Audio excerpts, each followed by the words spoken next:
time, yeah, making a difference, one cup at a time, tea time. So be sure to grab your tea, grab a seat, and tune in to Miss Liz. Tea time, making a difference, one cup at a time, tea time, yeah. Tea time.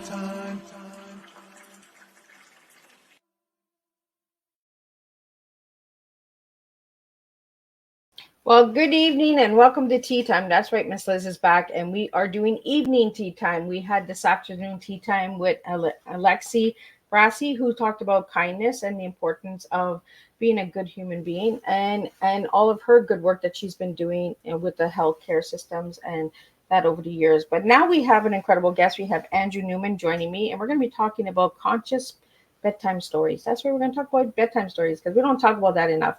And me and Alexi, we already agree with that this afternoon that we need to start bringing and connecting with our children a little bit more.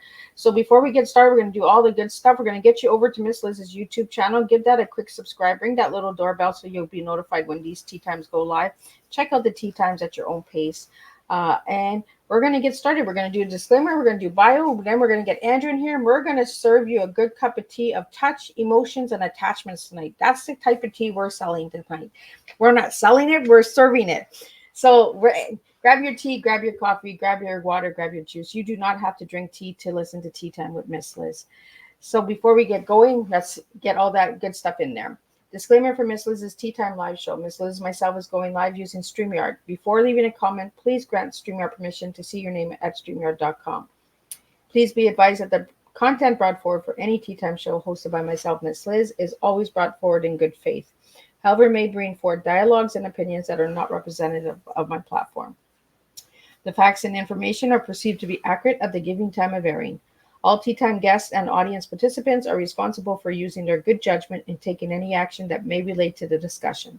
The content brought forward may include discussions for some where they may be emotionally at risk. It's significant to know that this show is engaging in discussion forums only to offer and inspire awareness and connection and is not providing therapeutical advice. If you have any questions about the disclaimer or the panelist discussion, you may freely contact me, Miss Liz, through my email at bookingmissliz@gmail.com.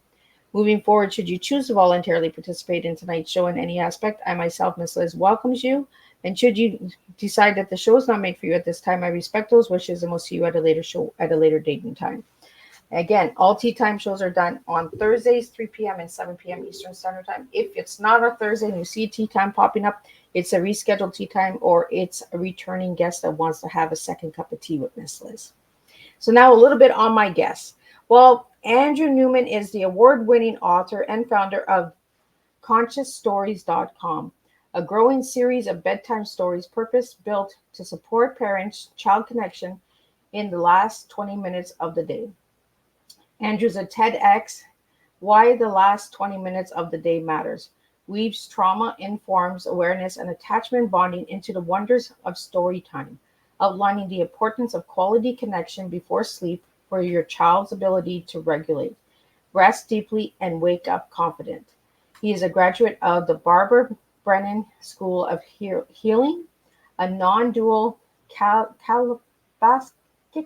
get him to say it because I don't want to mess it up. Healer and has been actively involved in men's work since 2006, facilitating men's groups in the Mankind Project and Soul Games. I'll get into that tonight with him as well. Andrew is a featured expert on Mind Valley Little Humans and has been opening speaker for Deepak Chopra, keynote speaker at Dr. Becky Bailey's Conscious Discipline Conference, and author in residence at the Bixby School in Boulder, Colorado. He brings a calm yet playful energy to speaking events and workshops, inviting and encouraging the creativity of his audience, children's parents, and teachers alike. So let me get Andrew in here and let me get some tea. So let me drop him in here. Welcome, Andrew. Hey, it's so good to be with you. I swear, sometimes I feel like a rambling little woodpecker, like dig, dig, dig, dig, dig, dig, dig. And I just watched Woody Woodpecker last night with my grandkid. You know, it all aligns. So Andrew, welcome to the show. Good to be with you. So go ahead. Andrew, I want to get into who you were as a little boy and who you are now as a grown man, because you're writing bedtime stories. So there's an interesting little boy that we don't know about. Yeah, very much. Where do we start? I'm South African, and so I was growing up in Cape Town, way back when, pretty much in the heart of the apartheid years. So it's, if I think back to 5 or 6 year old me, there's a mum and a dad, there's a sister, a family home, very loving and very supported, and and zero emotional language. And I think that, I mean, I'm running around, I'm rambunctious, I'm playful, I'm at school, but mostly cautious, sensitive, trying to be a good boy, definitely controlled by the environment at the time, and a very joyful nature that I speak about in my TED talk that started to shift when I was about 5, when I started to get a little bit serious. I got a fright, basically. I encountered death as a 5-year-old for the first time, and I needed to make sense of that. And it kind of shifted my nature a little bit at that time. Yeah, for 40 something years later, it's here we are. Yeah, we don't give our ages away on this show, even though people have been trying to figure out.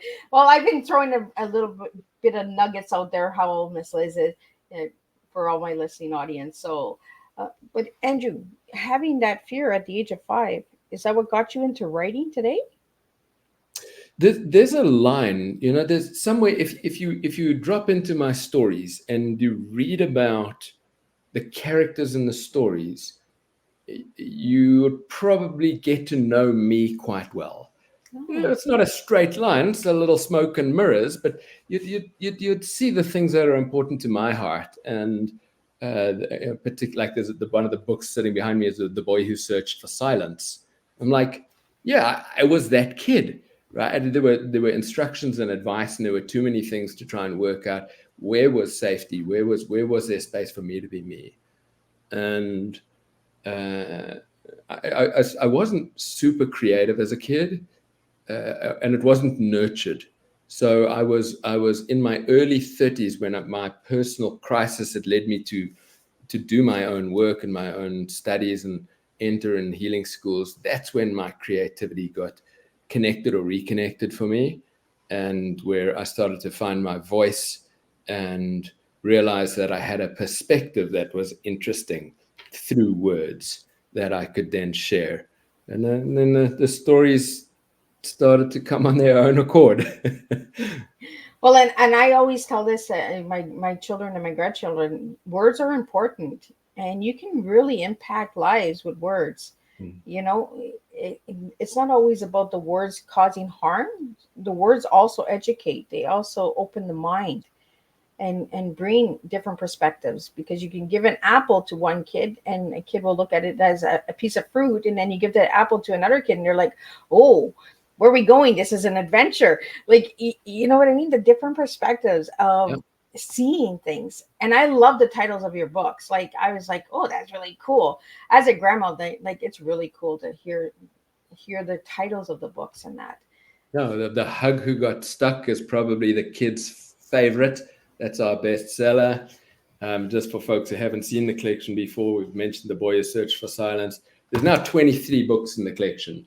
So see, that's gorgeous. Like, I love that. Like, that's a complete circle. Like, that's a circle of life right there. Yeah, and when we started, the instruction to the illustrators on the first 4 books was that everything needed to happen in circles. And it just felt like the intuitive shape for me. There were stories, the hairdresser for unicorns, kids go crazy for that. That was the one I went crazy for. I even wrote it down. I was like, I want to know about the unicorn, because it's all about self-love, right? It's the beauty within yourself. Right. A lot of them thematically, that's one of the big themes. It is so important for all of us to be able to land into that. When we gift it to kids as part of their story time and they're young, it just goes in as language that they normalize. But often it's a parent who's doing that reading who's still trying to normalize it for themselves, right? Because they might not have had that support in that particular language, like I didn't, certainly, and I had to come back to this and go, oh, okay. This is a cross-generational thing. When we sit and we read stories together, we enter a world, we have a whole adventure, and we do it together, which is very key to what's happening in our brain and our nervous systems, our relaxation response. There's a lot of good things coming out of those 20 minutes of connection just before bed. Well, I've had a lot of children's books on tea time, but I've never had bedtime stories. So what's the difference between children's books and bedtime stories? Well, my TEDx is on why the last 20 minutes of the day matter. So these particular stories are certainly used in daytime. Lots of schools are working with them and having a lot of fun in story time during the day. But there's a couple of elements that are specifically designed for connection in my books. Every story starts with what we call a snuggle breathing meditation. And that's got 4 simple breaths in it. I think we'll take us through it in a moment. And then the other thing that happens in the back of the book is that there's a little integration conversation starting exercise. And what they're geared for is from a nervous system perspective. We as kids, we're constantly in the process of developing our safety strategies, and part of that comes from our experiences of the day. And so if we had a rough experience on the playground that maybe no teacher knows about and we're trying to work out, we don't want to be bullied the next day. Well, all of this, a lot of churn that's happening. And if you go to sleep, like if you've ever been to sleep on an argument with a loved one, you just don't get any sleep. You're not sleeping good. You wake up the next day, you're still arguing on the inside. It's like this little festering thing that happens. What we're trying to do through connection is the medicine that pulls that out of the system and let that space be filled up by relaxation. And so I'm very intentional in the stories of using the conversation starters. I say to parents, you can definitely put down the agenda of finishing the story. I don't need you to finish the story. What your child needs is for you to be present and available to them. And if you've got a kid who's really under 8 years old, chances are you've got to take them to bed and tuck them in anyway. Yeah. I didn't want to add anything to the parenting responsibilities because it's busy out there. I thought let's enable a practice and a tradition that's long held of bedtime stories, just to turn that a little bit and make it really attentive to the well-being of the child at that time. And in the process, we find it helps parents, because the biggest thing that parents worry about is, am I a good enough parent? Yeah. And they want to know that they're happening now. Now we can't get that answer fully from our mind, but when we have that moment where this little one's eyes are twinkling and smiling and they're engaged, and maybe they open up that little thing about what happened on the playground because you're in this camaraderie space and it's a liminal space at the end of the day, they start chatting. They open up a whole lot more than they will after. So you pick them up after school, ask them how their day was, and they're like, "Well, it was fine." Yeah, that was a time where I bonded with my kids. Was bedtime, was having that conversation, having that story, and that I wish these books would have been when my kids were young. My kids are in their 30s, so but the grandkids. So what was the first book that you wrote, Andrew? First book is this one here. It's a little light. I was just hanging out. I lived in Scotland at the time.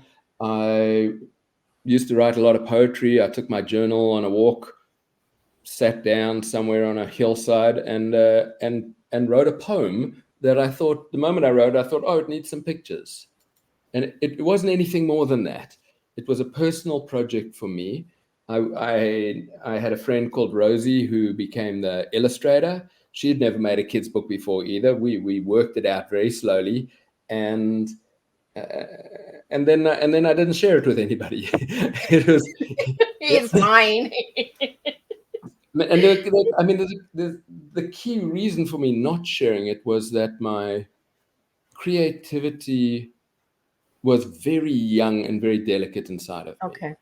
And the trust of, I simply wasn't ready for the world to tell me what they didn't like about it. And so I protected it and I was fine to do that. We'd made it and I had it, and that was what I wanted. And then I wrote another poem and it needed some more pictures. The fish who searched for water, and then there was the tree of goodness, and then the bee who couldn't choose her flower, and then all of a sudden I had 4 books, and I was like, wait, what's happening here? I mean, I was just, I'm busy at the time. I'm studying. I'm learning about developmental psychology. I'm learning about our wounds, our trauma, belief formation, and then it becomes clearer that the stories I'm writing are very much a weave of what I'm studying and what I'm learning, and a translation of it, because not everybody gets to jump in and do a 7-year curriculum on personal development. But once you're there, everybody's dealing with the same issues. We've all got the same things going on. So let's see if we can catch some of the big themes and make them much more easily accessible and give us a response to it. So Andrew, we have a question here. Have all your books started with a poem? No, they're not all poetical. And they all start with this little, let's do the little breathing practice. But so many, I've only got a couple that are rhyming at all. Most of them are narrative. Okay. And we can take you into, some of the starting lines are quite interesting because they kind of set you up for the story. Once upon a time, there was a little light who intended to shine a rainbow so bright. So this is simple writing, right? This is early first expression. We come along to the hug book, and it's like, once upon a time, on a very ordinary day, deep in the center of a very ordinary heart, an extraordinary thing happens. Completely different, right? Yeah. And so there's lots of evolution that happening in me as well as a creative and as a writer. This is the great love of rose and thorn, and it's very plain on the first page. It's very intentional to have that open space. Okay. And it says, there was once a time when roses had no thorns and thorns had no roses. Then rose met thorn. Theirs is the greatest love story of all time. They had to find each other. Yeah, they have to find. I'm a real romantic, right? She's so pretty, and he's all prickly, of course. So we create worlds where there's heroic characters that have these heartfelt victories that our kids can learn from by falling in love with a character, and then when we fall in love and we do that little bit of merging with the character, and the character gets into trouble, we feel it in our body. This is what movie makers know, right? They take us through this journey, and then as the character comes out and up the other side of their challenge, and they've gained a new skill, or they've picked up a new relationship and a new friendship and a new self-awareness, then as the reader we get to carry that with us as well, because we just borrow the character inside of us. That character lives and breathes. Well, like you said, Andrew, reading your books, you get to know a little bit of who Andrew is. So you get to see the transformation of how you've changed with each of your books. Yeah. The growth in that. So you're almost like telling us the story of Andrew, but you're telling it in a different way. In a way, yeah. It's like you know how we do this thing with our phones? We're both standing in the same moment next to each other, and I go click and you go click, and then I show you mine and go, look, and it's different, right? Yeah. That's it. This is just all I'm really doing is saying to you, hey, here's my perspective. This is what I saw. This is what I noticed when I held the lens up to my eye. This is what drew my attention in this wonderful world that we have. Let me share it with you. Maybe you'll like it too. Yeah. I really like that. So I want to know about this snuggle breeding. Yeah. Let's just do it. Yeah, So let's go. everyone Let's just who's let's with get us to it. can come along. I mean, yeah, we'll just do it. So it's 4 simple breaths. So breathing in, I breathe for me. Take a nice breath, I breathe for me. Now I breathe for you.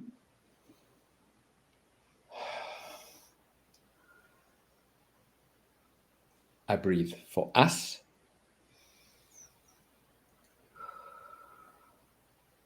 And I breathe for all that surrounds us.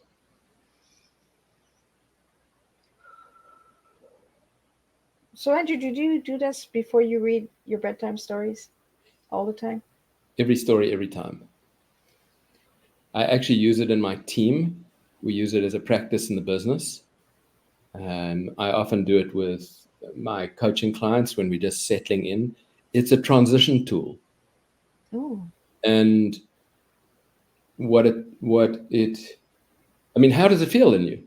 I feel more relaxed now. I'm ready to I feel like it's time to chill. It's time to like get the slippers off and let's hear a story. Yeah. And it's And a amazing little more how 4 little connected. breaths like just Yeah. takes you to a nice place. Yeah. And it's interesting for the mothers out there, that first breath can actually be an interesting challenge, the I breathe for me. Young in the young years of kids, they're very merged with mum. That's healthy. There's an individuation that's happening. By the age of 7, they really start to have their own full identity and and lean in less. And for the transition for the woman from being single with no kids to maybe in relationship, but then all of a sudden there's 2 of you, right? And and you're still trying to be the person who goes to work. You're still trying to be the person who has hobbies and a life, but a lot of this everything gets given to the little one, and so that it's a rescue breath for mum in some ways. I breathe for me. You have 100% permission and the right to have your own space, and actually, it's important for the connection and the relationship with your little one that you have that, and that there's this separation and return. Separation and return is a big part of how our attachment system is being created and how health comes into it.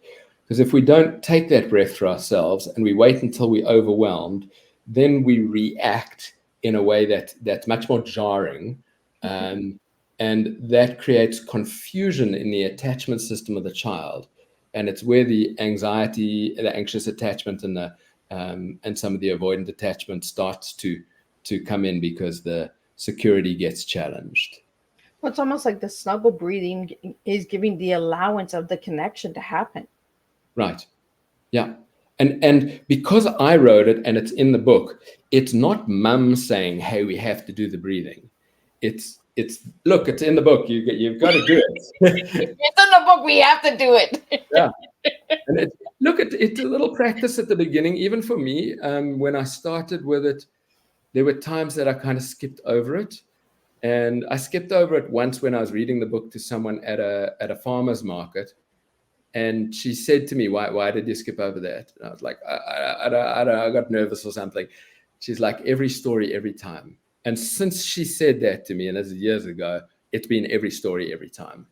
And she was 100% right. And it's just, but sometimes we feel a bit awkward when we're trying something new. And so, expect to feel awkward. I used to, when I was inventing the snuggle breathing, practiced with a a kid who was 3 years old, and funny little guy. He used to. Some days he'll do it, and other days he's like, "I'm not doing the snuggle breathing." And I'd be like, "Oh, okay." I said, "Look, I just feel like I want to take a couple of breaths. You don't have to." And he'd be like, he'd be like, I'm "I'm not holding it. breathing." And I'd take the slowest 4 breaths,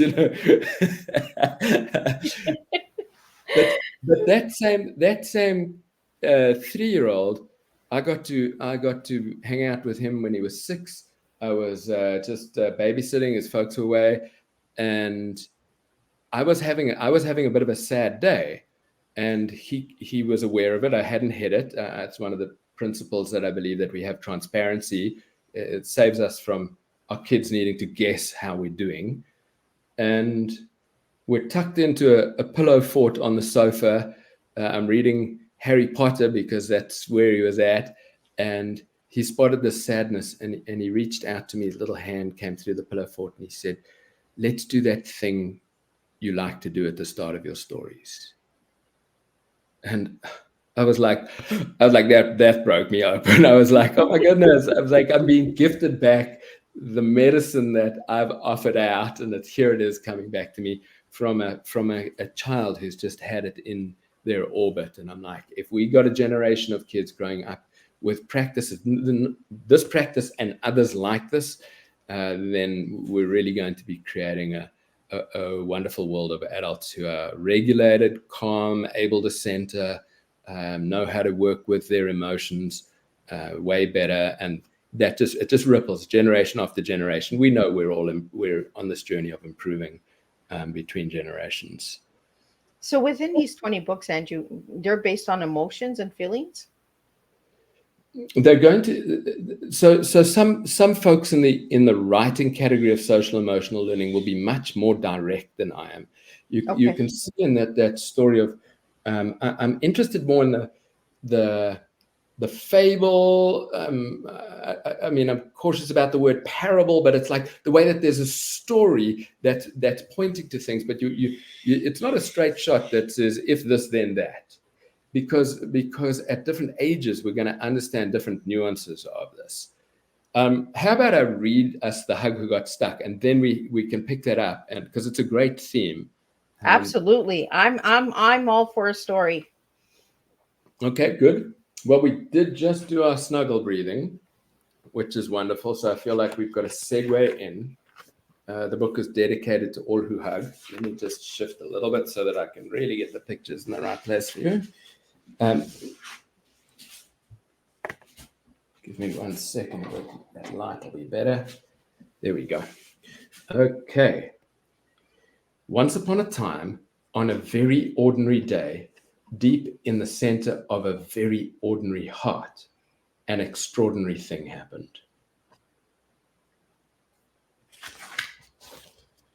Deep in the center of this heart was a hug factory. Now I know where hugs are made. The hug factory made the most warm, cozy, cuddly hugs. Now we've got a super cool hug factory that's got all sorts of things. There's the door of the heart.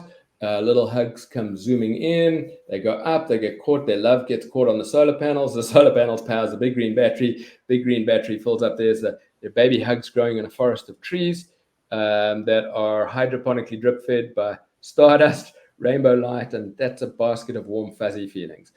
A great adventure. The kids find their way through it. Each hug was freshly made and specially encoded with just the right amount of love and care to delight the heart it was made for. A little encoding going on. And being a hug wasn't always easy. Sometimes a lonely thought or bad feeling would trap a hug in a sticky web. Oh. Now we see horrible, nobody loves me, who cares, I'm all alone. I didn't even notice that, Andrew, until you started saying them. Yeah, they're just tucked in there. Oh. And that's what it's like with these thoughts, right? They're just tucked in there. We have them, but we can't really see them all the time. So to help hugs deliver their love and care, there was a big sign on the factory wall. Reminders to being a great hug. right? Number 1, breathe in love to glow brightly. 2, focus entirely on the heart the love is for. And 3, don't pay too much attention to the web of sticky thoughts.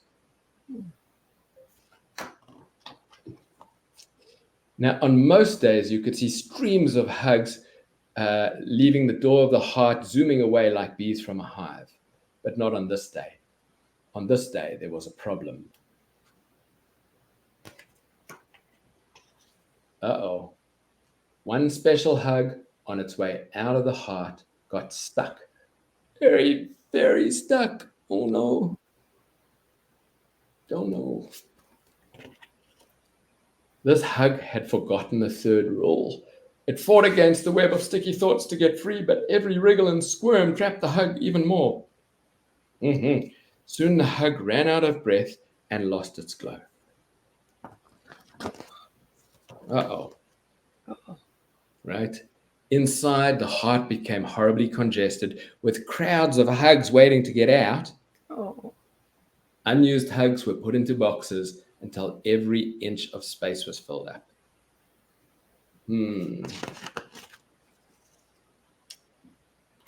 Outside the heart, there was also a problem. A traffic jam of visiting hugs couldn't get in to deliver their special love and care. Oh, no. Oh no! Oh no!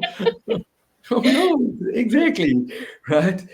Soon the factory stopped making new hugs. It's like, it's just how bad is this gonna get? It just keeps getting worse and worse and worse. And it's like there was only one stuck hug in the center of one ordinary heart, but all around the world, hugs lost a little of their glow. Oh. It's like, ouch. It's like this is the affect of you and your heart being closed has an effect on the entire world. Right? So let's see what we can do about this now. Let's see if we've got let's a way. lighten it up a bit. Yeah. Right. The hug sighed helplessly. And let's all take a sigh together, and it's like we start the relaxation.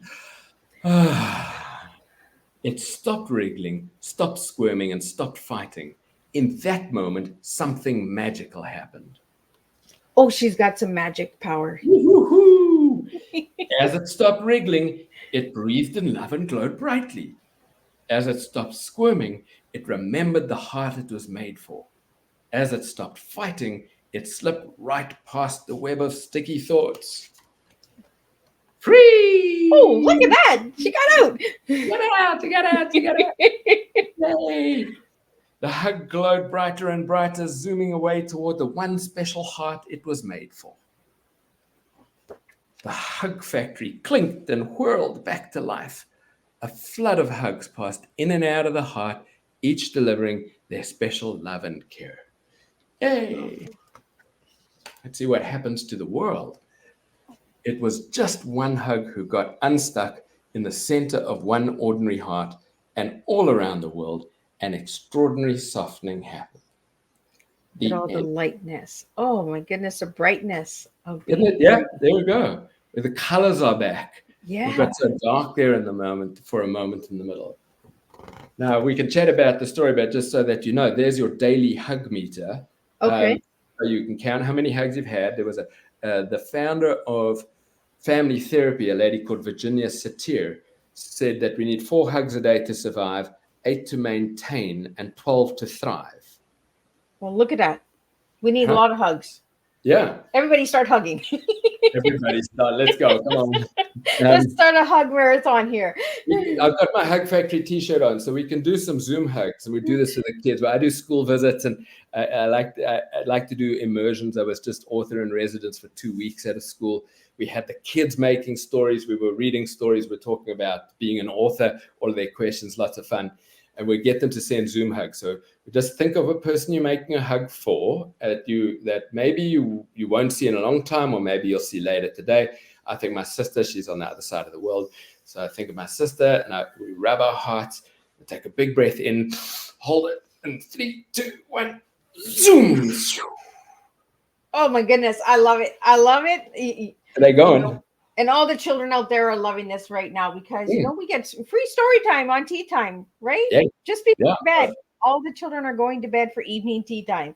So And, this is the perfect time for bedtime stories. well, how was it for you as an adult to have a story read to you? It was amazing. I'm a big kid at heart, so like I was like, oh no, it's stuck in the web. Oh, Oh, that's right. That's the roller coaster. We want you to come on that journey. It's because when the hug came out, you got the uplift yeah. as well. Your body, your physiology literally got that. And it's like, oh, great. Well, even the facial expressions in the illustrations, Yeah. when she was stuck, there was no, it was like a gloom face. And then Oh, when she got free, it was a big happy smile going on. Like, right. So and as adults, we certainly know that our head closes our heart, right? yeah, And not all, I mean, not always. They can work together, and that's the point. Let's get them to work together. yeah, Now we got a little bit more of a narrative around it, and the kids will keep an eye on it just because they read a story. yeah, absolutely. I want to get in now that you've read me a story. I want to do my thing and I want to into your tea and I want you to spill a good strong cup of tea here because you gave me the words touch, emotion, and attachment. Yes, And that was all in that story. yes. So what do those words mean to you, Andrew? So one of the other dynamics of me as a child, and that the emotional landscape was very blank. There wasn't connection and rapport. No one ever sat with me to say, "Hey, when you behave like that, it doesn't work so well. How about why don't you try this?" Like a Yeah. mentorship. Just didn't exist.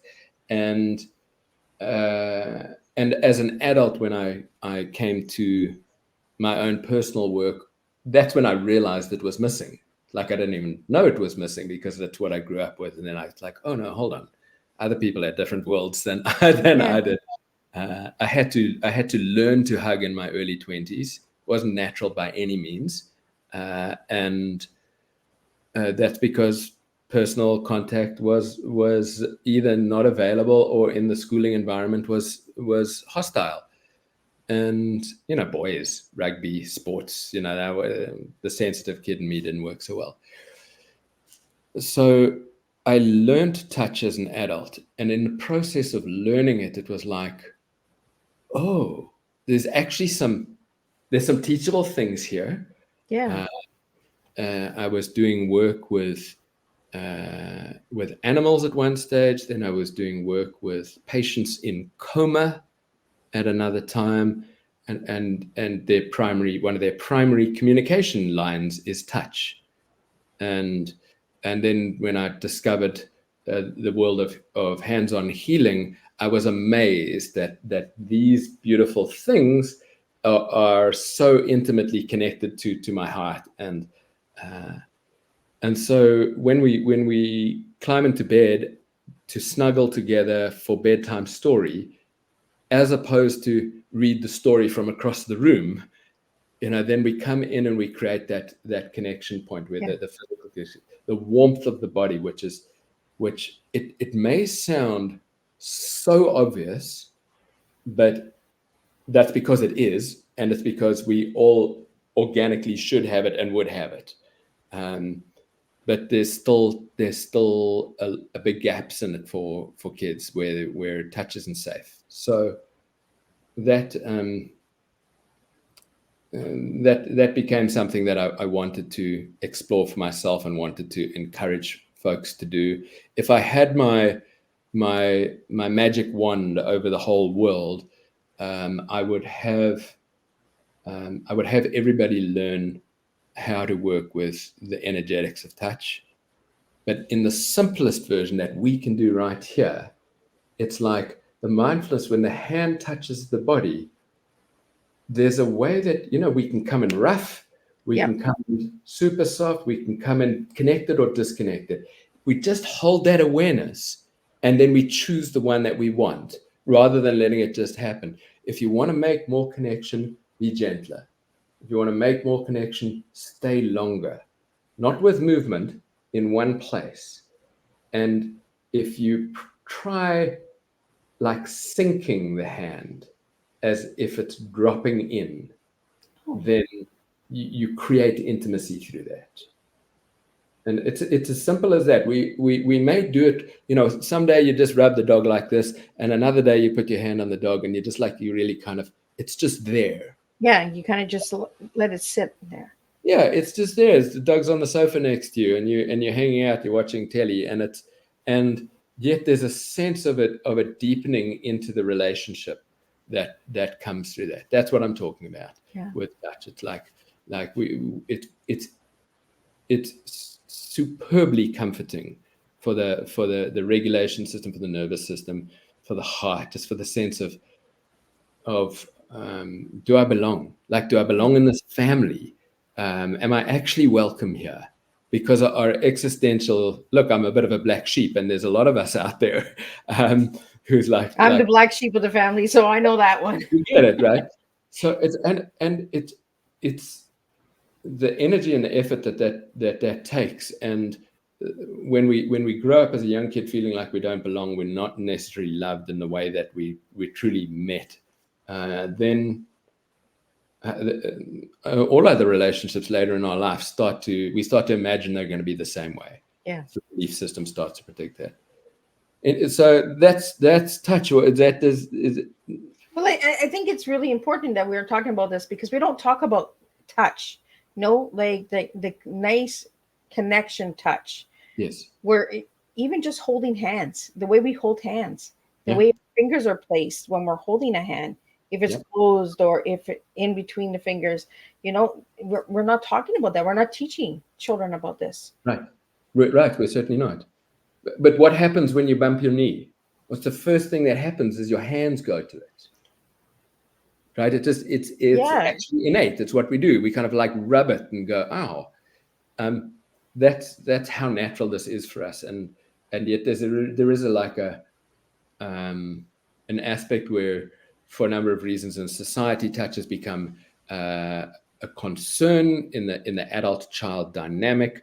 I know I'm very aware of it as a visiting guest into a school environment, to ask, to watch, to see, particularly a man. You know, there's some projections that come onto men around that, and they're fair, and yeah, so. But I think even just holding hands, Andrew, we're not doing that anymore. We're not connecting. Because what do we have? We have this in our hands instead, right? So we're not even holding hands. We're holding this instead, you know? And I think that's where the disconnect is coming. Yeah.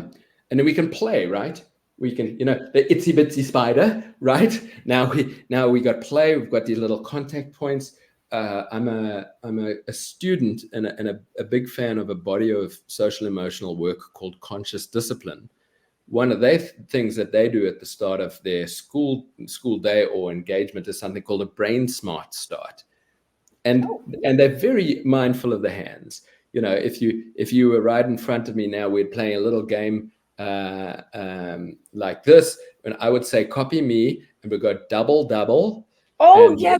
The double, games that we used to this double that double this double that double this that.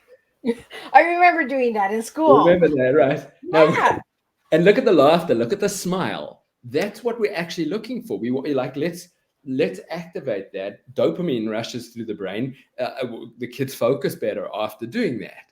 Yeah. So it's another transition tool that I can recommend folks exploring.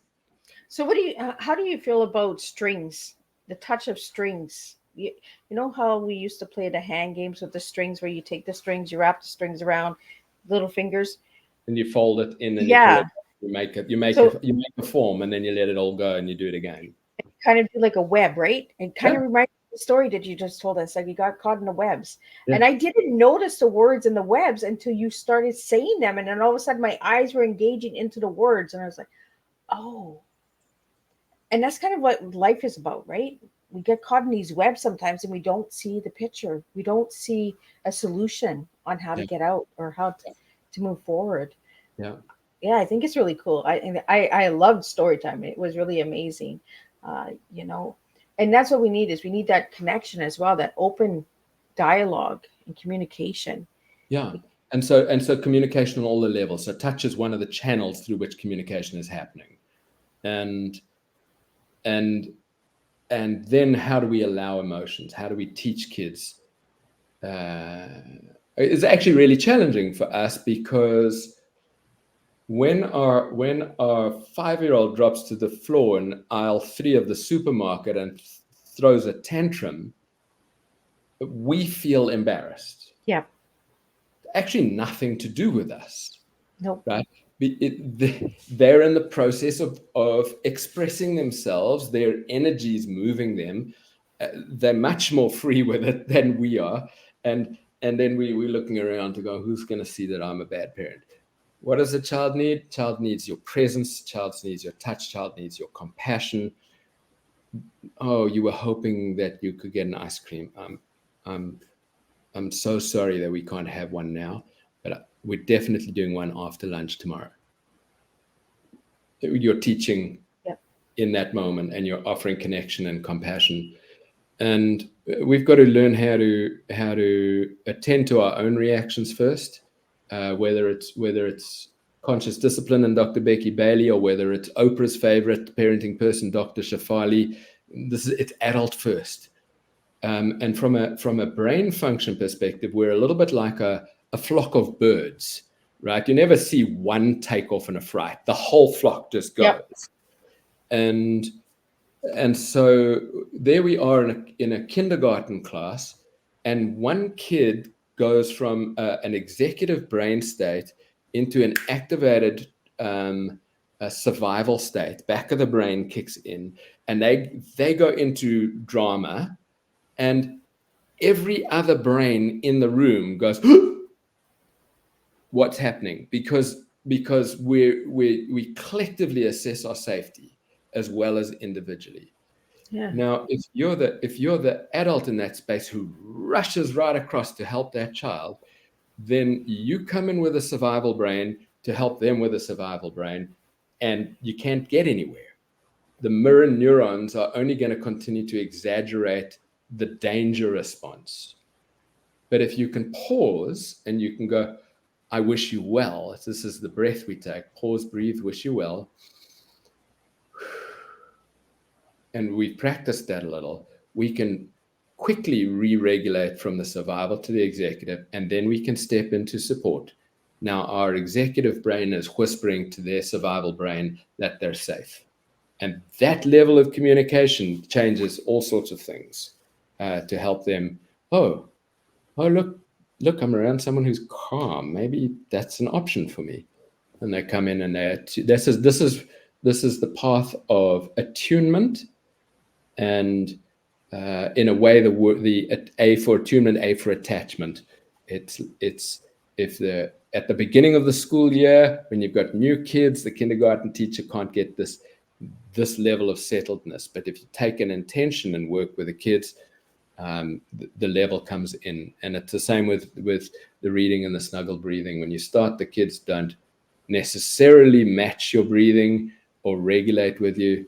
As you do it more, it becomes a shared experience more and more. You can then be in the kitchen, and they're on the sofa in the sitting room, and you can connect across that distance, and you can match their breathing, and you can regulate and co-regulate from across the room.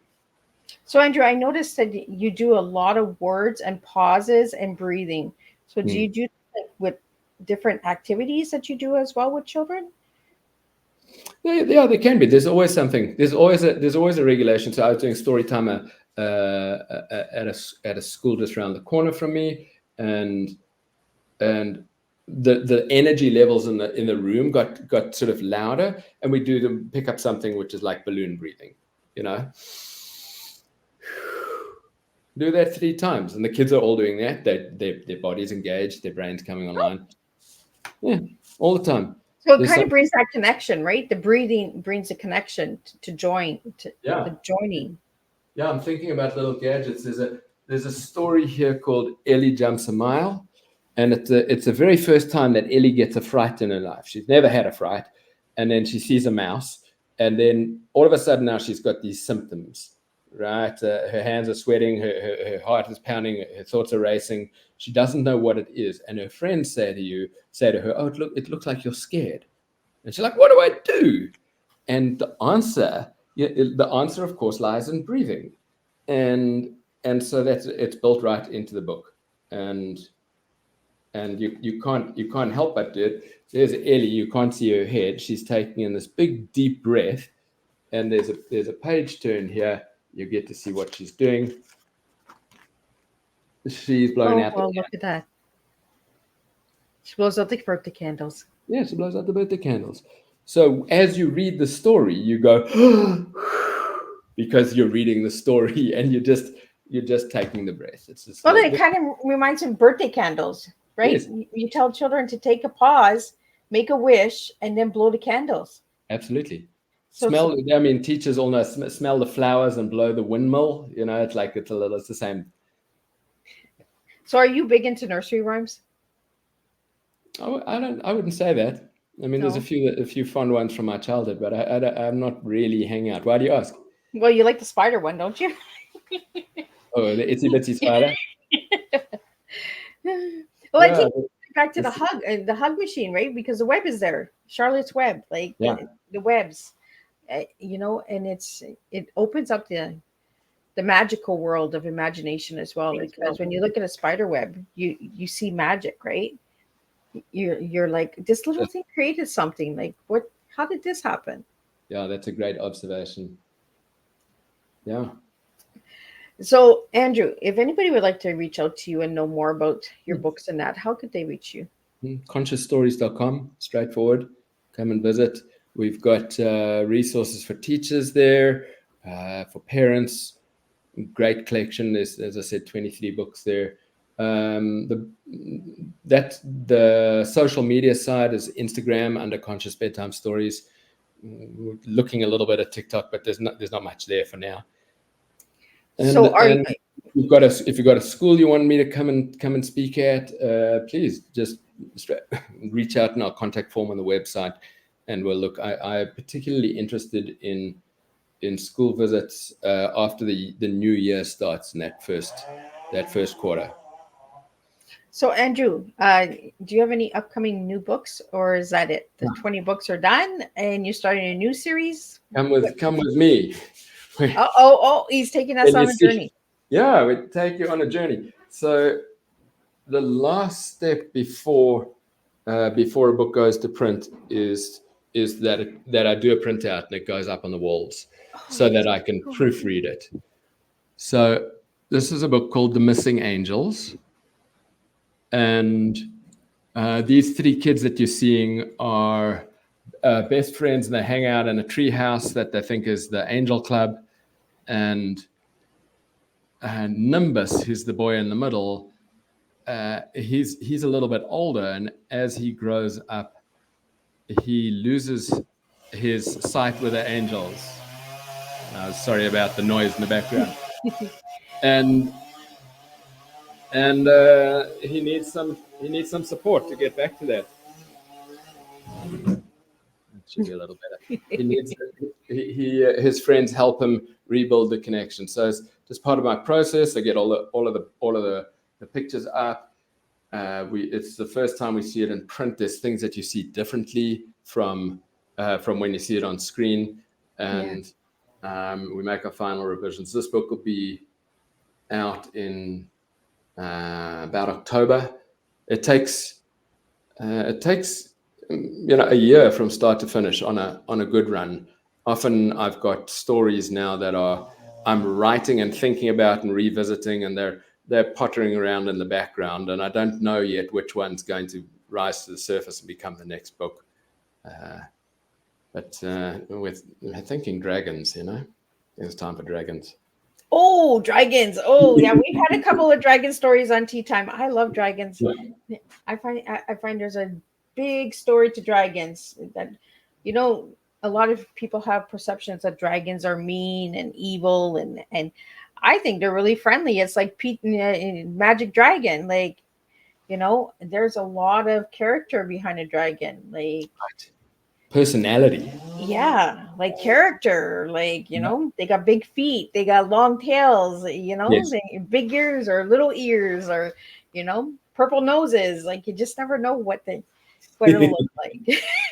You got great adventures. Well, and thank you for that. So, for all of your books, Andrew, is it the same illustrator, or do you have like different illustrators for each book? That's a great question. No, there's a couple of different illustrators. There's probably been 5 over the collection. Liesel with the Ellie. Where am I? There's a little, like, you can see like almost a pencil line kind of sketchy feel to that, which is great. Alexis, who did The Great Love of Rose and Thorn, and she did the Hug Story. It's a slightly different feel. One of the other ones that actually probably the hardest book that I've written so far is How Diablo Became Spirit, and it was difficult because 7 million people have watched the YouTube video about this true story. Oh. And so I didn't get to create the world. I had to conform to the world that's already created, and it's on YouTube by the same name. A beautiful documentary about this black leopard who was really about to be euthanized because he was so hostile and wouldn't come out of his night shelter. And they brought in an animal whisperer who came and communicated with him, and everything changed its path. And the video of that is a tearjerker, and kids just love the story. It's great. Wow. Yeah, and I noticed that that's the only book that you have that's a dark color. All the other colors are really bright and vibrant. Yeah, pretty much. Just keep it like a rainbow, Yeah, I noticed that. See, I pay attention. It had to be black. I mean, he's such a powerful animal. This is his spirit, and the cover is gorgeous. he's so illustrator Alexis went to the wildlife sanctuary, which is in South Africa, and sat there and sketched. Just spent the day around.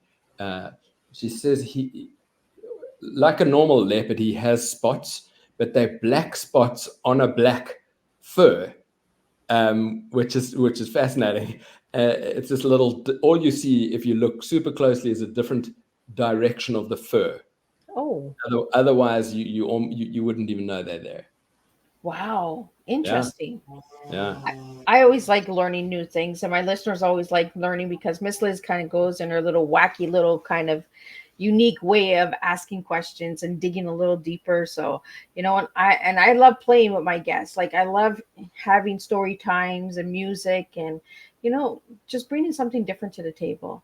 And that's what you've done tonight, Andrew, is you brought something different to the table. Like, we learned a little bit of breathing, and we got a story. And for all my audio listeners, you got to go get the book so that you could see the amazing story and illustrated pictures that we're showing tonight on Teatime. So, Andrew, what's your final message to everybody out there? Well, to the parents who are here having this conversation with us and listening in, you're doing great. You're doing great. The fact that you're here, that you're engaged in the conversation, good enough. Relax and go and have some fun with your kids. I love it. And we really got to start connecting to our children and spending more time. And bedtime is a time to snuggle. Get that snuggle breathing in there. And like you said at the beginning, as a mom and as a grandma, it's hard to say, I allow myself to breathe. I give myself that moment to breathe. Because it's hard sometimes. We're so rush, and okay, it's bedtime, go to bed, and good night.